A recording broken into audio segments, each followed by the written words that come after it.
Original Smoke Reaction. This is A Soldier So Strange. He was labeled Mad Jack. This is by the channel Mr. Ballon. I don't think I did a Mr. Ballon video, but I'm pretty sure I remember people telling me I should definitely check his channel out. 9 million subscribers. That's insane.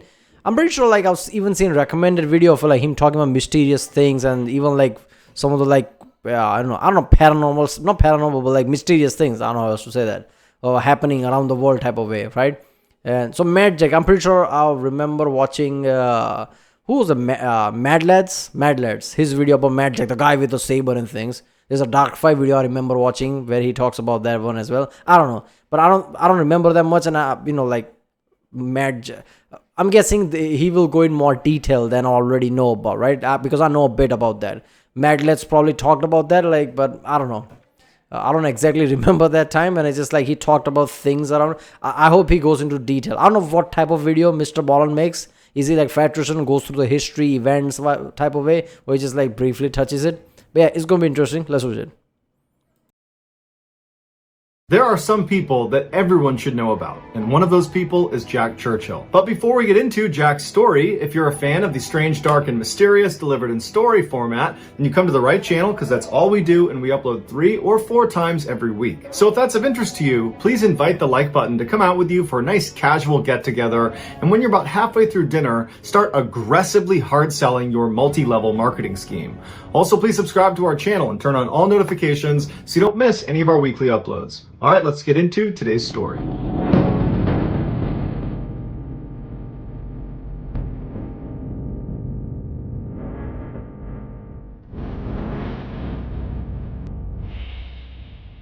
In 1926, Jack Churchill graduated from one of the UK's most prestigious military academies called Sandhurst, thus becoming an army officer. His first assignment was to an infantry unit stationed in Burma, but when he got there, it was peacetime, so Jack didn't have much to do. But instead of just sitting around all day, Jack did what any other restless young military officer would do, and he mastered the bagpipes, despite being 0% Scottish. He also took a trip across the entire Indian subcontinent on his motorcycle, almost entirely on unpaved roads. But in 1936, despite these incredible side hobbies, he just wasn't really that interested. Really, back then, unpaved roads in India, really? Obviously, that's the case. That's some insane thing, right? Even today, if you go through Indian subcontinent with a bike, that's an achievement. But yeah. Interested in being a part of the military when there wasn't anything going on, and so he decided to get out. He moved to Nairobi, Kenya, where he became a newspaper editor / male model / movie extra. During his off time, he still took his bagpiping very seriously,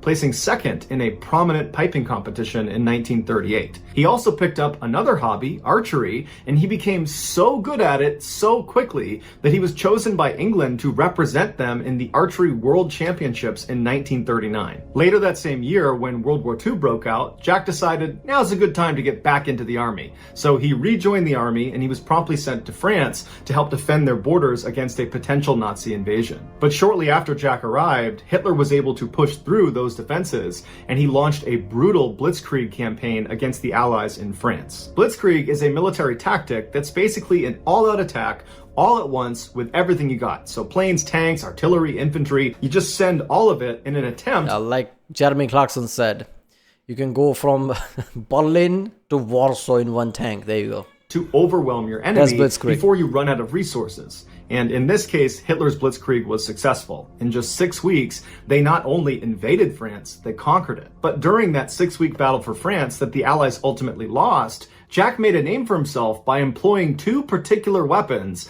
that nobody else in World War II was using. He is the only one who used these weapons for the entirety of World War II. Jack and 2 other infantrymen were up on this hill overlooking this town that was full of Nazis, and at some point 5 Nazis come running out to the edge of this town, and they duck behind a wall that's about 30 meters away from Jack. And one of these Nazis stands up and quickly crumples to the ground. And his 4 Nazi comrades look to see what happened to him, and they see a dead man on the ground with the back end of an arrow jutting out of his chest. And that arrow was fired by none other than Jack Churchill. Because for the duration of World War II, he didn't carry a gun. He didn't need a gun. Instead, he carried a bow and arrow and a long broadsword. Although periodically he would scoop the weapons up off of dead enemy soldiers, and he would... I'm pretty sure this is the one I'm thinking of. There's a Dark Fight video where he talks about... I'm pretty sure that's the one. I'm not mistaking. Like how many people had swords And there's a hunting video where people are like dismounting from boats, and there's one guy with a sword walking around. Like, what the fuck? That is such a haunting image. Like, oh my god, this guy doesn't care. This guy's gonna play Skyrim in Fallout, apparently. That's how insane that is. Fire those. When asked why he didn't just carry a gun in the first place, he responded, "Any officer that goes into action without his sword is improperly dressed." From then on, he became Mad Jack, and his peers loved him, but his leadership hated him. They said he was setting a terrible example, that no one should be running around with a sword and a bow and arrow. But he was so effective, they let him continue. Throughout the brutal 6-week battle for France, Jack would lead dozens of these small raids. Oh, he's improper. He's like setting bad example and everything. By the way, sir, we were trapped there and Mad Jack just killed 8 Nazis. Did he now? Alright, he can have sword, why not? Against the Nazis, and he would just pick them off one by one with his bow and arrow and with his sword. And in one particular raid, he got shot through the neck, but he was so nonchalant about it that when he got back to base, someone was like, "Hey Jack, you're bleeding," and he was like, "Oh yeah, I am." They were like, "Well, what happened?" He's like, machine gun. After the Allies finally lost this battle for France and were forced to evacuate, they found a diary from one of the British soldiers, and in it he talks about the one thing that motivated him and the other troops around him, and that was the sight of Mad Jack running hither and thither with his bow and arrow and his broadsword. For his bravery in France, Jack was awarded the Military Cross. After leaving France, Jack heard about this new unit, the Commandos, that was being stood up to aggressively sabotage Nazi operations, and they were looking for volunteers. And Jack didn't know much about what they were going to do, but they promised combat, and so he was all for it, and he volunteered. The commando unit would go on to become the famous British Special Forces, and the training they put Jack and the other volunteers through was absolutely brutal.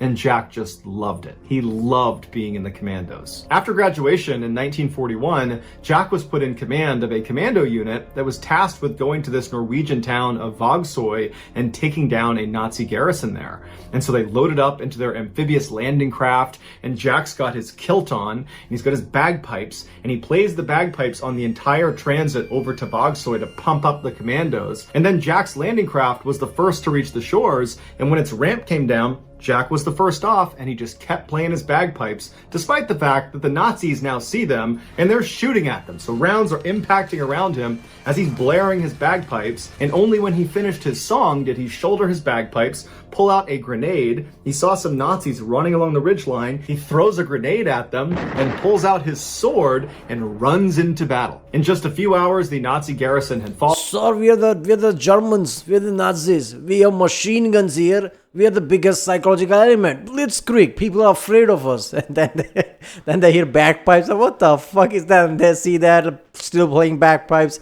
taking out a sword.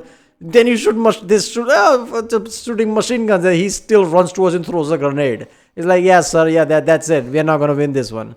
Yeah, we lost the war basically. And Jack was awarded his second military cross. During the Italian amphibious landings in 1943, Jack again was in charge of a commando unit, and they were tasked with capturing a Nazi observation post that was in this town just outside of Salerno. It was well defended and fortified, and Jack and his men were outnumbered 20-1. So Jack came up with a genius plan. Instead of using stealth tactics, he broke his small team into 6 different groups, and he placed them all around the outside of this town. And it was nighttime, so the Nazis did not see them setting up. And then on Jack's call, he had them all yell out at the exact same time, "Commando!" And the Nazis in the town were so caught off guard by all this yelling coming from all around them, they assumed a huge force is coming to take over this town. And so they went on the defensive. And so after their big war cry, Jack and his group are the first to charge down into this town, and Jack and one other guy would actually splinter off, and they would discover this big group of Nazis that were setting up their mortars. And so Jack and this guy sneak up behind one of them, and Jack grabs him from behind, holds this sword to his throat, and orders him to tell the rest of the team to surrender. And so the rest of the team, who vastly outnumber... What is that, from a movie? Where are the photos from? I'm definitely sure that's not the real photos, at least. But yeah, is there some kind of movie about it? Jack and the other guy, they turn around and they see this lunatic wearing a kilt, wielding a sword. He's got bagpipes slung over his shoulder along with a bow and arrow. And they're like, okay, we give up. Shortly after, the rest of the Nazis in this town would surrender to Jack and his men, and for his actions, Jack would be awarded the Distinguished Service Order. In 1944, Jack was in Yugoslavia with the commandos trying to capture a strategically valuable location called Point 62. And when every man in his team was either killed or severely wounded, and when Jack had run out of arrows, instead of surrendering, he pulled out his bagpipes and started playing until a grenade detonated behind him, knocking him unconscious. The Nazis captured him and sent him to Berlin to be interrogated because they believed, because of his last name, Churchill, that he was connected to or related to the Prime Minister, Winston Churchill. He wasn't, not at all, so they ordered Jack to be sent to a concentration camp. On his way out of Berlin, Jack secretly flicked a lit cigarette butt into one of his interrogator's offices, and he lit it on fire, but nobody knew it was him. And so Jack arrives at this concentration camp, and he's only there for a couple of months before he and another British military officer managed to escape by crawling underneath one of the barbed wire fences. They had slowly burrowed a tunnel without anybody noticing, and then they jumped down into this abandoned drainage pipe, and they crawled out to freedom that way. But their freedom would be short-lived because they only made it a couple of miles before they were recaptured by the Nazis. And so they were ordered to go to another concentration camp that was considered much more secure. But after only having been at this new concentration camp for less than a year, once again, Jack was able to escape. This time it was because there was a power outage at the camp, and Jack just put his shovel down and casually walked out the front gates and nobody noticed. He walked 150 miles in the treacherous terrain of the Alps, surviving on vegetables he had stolen from people's gardens, and then finally, 8 days later, he came across a United States Armored Division, and they took him in and reconnected him with British troops, and then he was ultimately sent back to England. And while Jack was free... That is so insane, man, going through Alps and like surviving, right? One of the reasons why Germany never cared about Switzerland is because of the Alps, right? Alps is not a joke, especially during wartime, and especially like you're running away from like this Nazis in ice and all that kind of condition. You're lucky that you found Americans in the first place, right? The whole thing about Mad Jack. Where should we put this guy? I don't know, the maximum security you can think of, because this guy was playing bagpipes when he ran out of arrow rather than running away. So yeah, and that just tracks, isn't it? As soon as light outage happened, like I'm pretty sure he had a hand in that. No way he didn't. And he just walks away from the front door like there you go. Prison break. He was very frustrated that the war in Europe was effectively over and he had missed most of it. And so he requested a transfer to go out to Burma to fight against the Japanese in the Pacific Theater. But as soon as he got there, the Americans had just dropped the atomic bombs on Nagasaki and Hiroshima, Japan, abruptly ending World War II. And when Jack... Imagine, finally I'm here. With Pacific Theater. Bagpipe starts to play and he hear this boom sound, vibration, and then see mushroom cloud. God damn it. I'll never get to see Exxon. Jack heard about this, he was so disappointed he would not get to do any more fighting. He was quoted as saying, if it wasn't for those Yanks, we could have kept this war going for another 10 years. Even though the war was over, Jack desperately wanted to get into combat at least one more time. Look, I like badass people, but there are type of people who literally bloodthirsty. This is one of those people. Like, I don't know how to feel about that. Like, he's okay with like millions of people dying 10 years if he can just have his war. That's the same, And so he went to jump school and qualified as a parachutist at the age of 40. And with this new qualification, he was assigned to a light infantry unit, and they were deployed to Palestine to train their army how to better fight the Arab forces. And while he was there, he gained even more fame when he defended a Jewish medical convoy from an Arab ambush. And he did this all while wearing a kilt. Another time, he and 12 of his men helped evacuate 700 people from a Jewish hospital that was under attack from Arab forces. After Palestine, Jack came back to England and eventually retired from the army,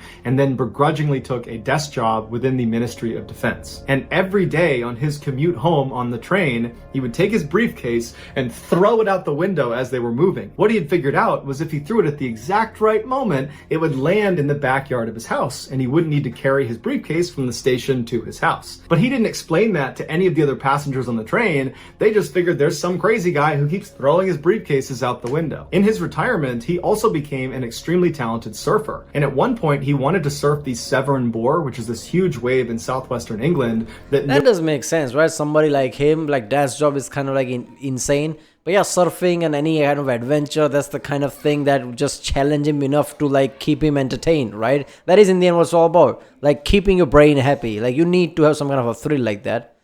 Yeah. If he were today in this world, I'm guessing he would doing like F1 racing and shit. nobody else had surfed before.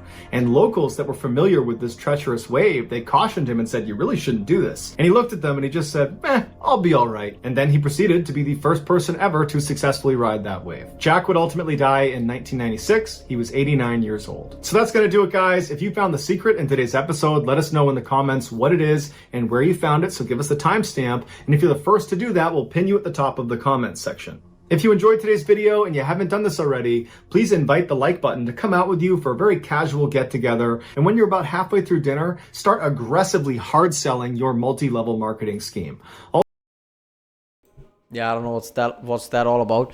But yeah, the Mad Jack thing is insane, right? There are people like that, right, who have to do something. And I assume in today's world, like I said, F1 racing, Lewis Hamilton, that type of it. I'm not comparing that, like, there are people who just like race oriented, that's different, but I'm pretty sure there are people who are thrill seeker, right?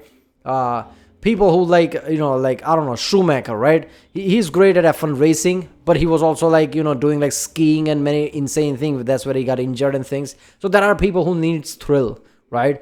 And obviously these kind of people just in right environment, right wartime would get hooked on war, right? I mean, there's a reason why Call of Duty is one of the most famous games, because that war element, guns, and that kind of element is like really appealing. And then you have certain type of people, it just clicks, right? People become bloodthirsty like that. Obviously, like Mad Jack was like, oh man, the war is over. I wish it went on for 10 more years. That's just insane. All right, well, if you like my next video, subscribe, and I'll see you next time.